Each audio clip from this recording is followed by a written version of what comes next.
So let's go back to our discussion. Sorry po dahil nabudol po yung lesson po natin. So for example number 3, we have x squared minus 5x minus 14 all over x squared plus 6x plus 9 multiply by x squared minus 9 all over 3x minus 21. So we need to factor common expression. So factor po ng first polynomials po natin or the numerator natin is equals to x minus 7 multiplied with the quantity x plus 2. Then denominator po natin x squared plus 6x plus 9 is equals to x plus 3 multiplied by the quantity x plus 3. Okay po? Doon ko ano pong ginawa po natin sa first polynomials po natin, ganyan lang din po yung gagawin po natin sa second polynomials po natin. So, the factor of x squared minus 9 is equals to x minus 3 multiplied by the quantity x plus 3. Then denominator naman po, 3x minus 21 is equals to 3 multiplied by the quantity x minus 7. Then we need to divide common factor or yung magkakaparehas po. So yung 3x, magkaparehas po sila. Cancel po natin. Then x minus 7, cancel din po natin. Matitira na lang po is x plus 2 multiplied by the quantity x minus 3. Then our denominator po is equal to x plus 3. Okay?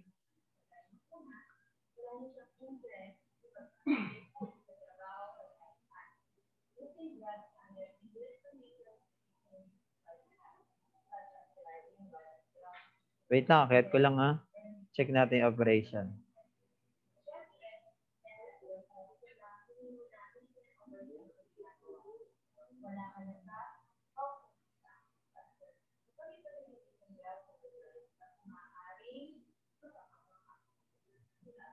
So dapat, ito na po yung final answer po natin kasi negative po yung given po natin sa taas. Okay? Or negative po yung factor po natin sa taas.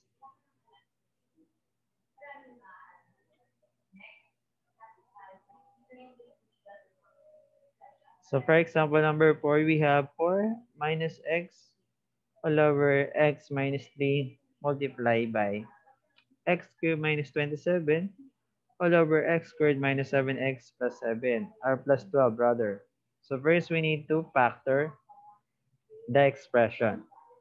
So factor po ng 4 minus x is equals to negative 1 multiplied by the quantity x minus 4. Then yung x minus 3 po natin, hindi na po natin siya mapapactor. Nasa kabila na po tayo.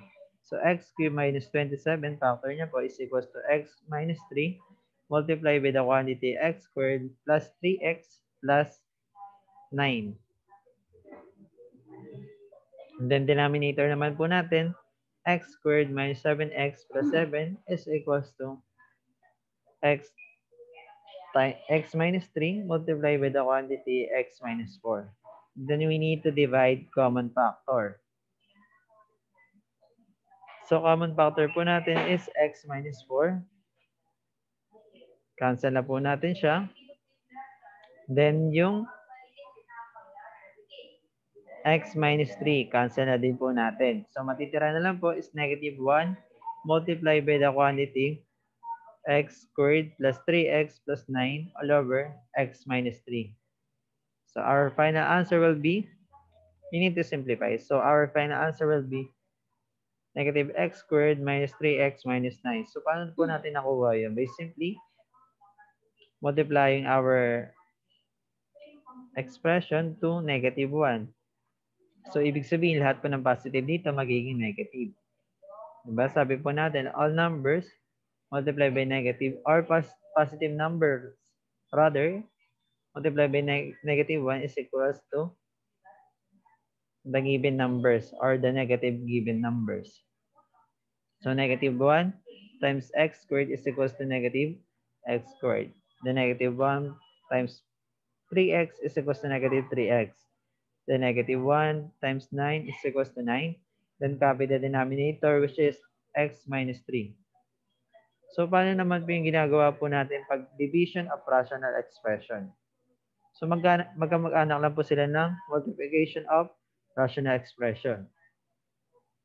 So, the quotient of two rational expression, A over B and C over D, where B, C, D is equal to 0, or is not equal to 0 rather, determined by getting the reciprocal of multiplicative inverse of CD, which is D over C. Then we need to multiply to AB. Ibig sabihin, yung second polynomials po natin, kailangan po natin siya i-reciprocal para mabago po yung operation po natin na dating division magiging multiplication. So for example, we have A over B divide C over D. So i-reciprocal po natin second polynomials po natin. C over D, pag binaliktad magiging B over C. Then proceed po tayo sa panibago nating operation, which is multiplication. So magiging A over B multiplying by D over C. Okay? So for example number 1, we have 4x over 3 divide 2x minus 2x over 9. So we need to reciprocal 2x over 9. So kabaliktaran po ng 2x over 9 po natin is equals to 9 over 2x. Then papalitan po natin yung operation po natin na division magiging multiplication. Okay? Then proceed na po tayo sa pinaka operation po natin multiplication. So 4x times 9 is equal to 36x. Okay, ito po. Then denominator naman po natin 3 multiply by 2x is equals to 3x. Then we need to simplify. So 36x divide 6x is equal to 6. So our final answer will be 6. Okay, for example number 2, we have 4x cubed over 5y squared divide 32x over 10y squared. So first thing that we need to do is reciprocal po natin yung second term po natin, which is 3x over 10y squared. So reciprocal po natin is equals to 10y squared all over 32x. Then papalitan po natin yung operation po natin from division magiging multiplication. Then proceed na po tayo sa multiplication. So 4x cubed multiplied by 10y squared is equal to 40x cubed y squared. Then denominator naman po natin, 5y squared multiplied by 32 is equals to 160xy squared. Okay po? Then we need to simplify. 40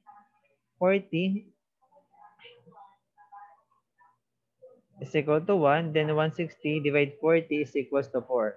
Kaya naging 4 po siya dito. Then we need to divide common factor po natin na y squared. So cancel po natin tong y squared.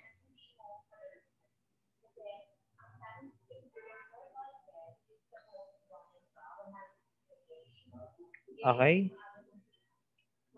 Then x cubed divide x is equals to 1. O divisible by 1 na lang po, di ba? So yung x squared po natin mawawala na po siya. Ay magiging 2 na po siya. Okay? So ulitin ko po. Malik po tayo sa pinaka-umpisa. So 4x cubed multiplied by 10x squared 10y squared rather is equals to 4x cubed y squared. So 5y squared multiplied by 32x is equals to 160x y squared. So we need to simplify or divide common. So maglalagay po ako dito. 40 magiging 1 na lang po yan. Or divisible by 1. So 60 po natin divide 40 is equals to 4. Then x cubed, divide x. So ito magiging x squared. So ito mawawala na po itong x natin sa baba. Then cancel po natin tong y squared. So ito pong divisible by 1, pwede na po siyang hindi natin ilagay. Diba? Any number multiplied by 1 is equal to the number itself. Kaya hindi na po natin siya nilagay. So sagot po natin is equals to x squared over 4. Ito na po.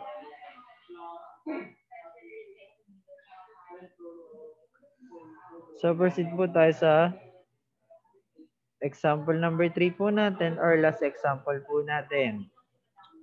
So for example number 3, we have x squared minus 3x minus 10 all over x plus 5 divide 3x plus 1. So alam naman po natin kapag ganito po yung operation po natin, meron po itong divisible by 1 sa ilalim. Okay po?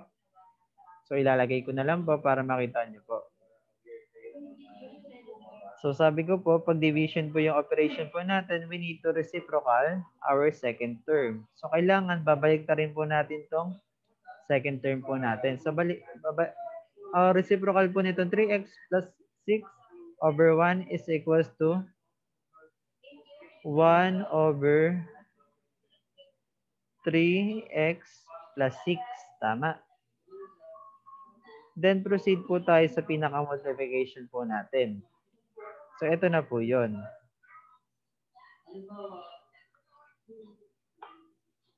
So x squared minus 3x minus 10 multiplied by 1 is equals to the number itself.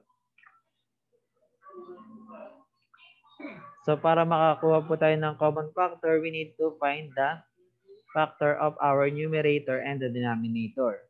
So factor po nitong x squared minus 3x minus 10 is equals to x minus 5 multiplied by the quantity x plus 2. Okay? Ito na po. The denominator naman po natin, x plus 5 multiplied by 3x plus 6. So ito na po yun.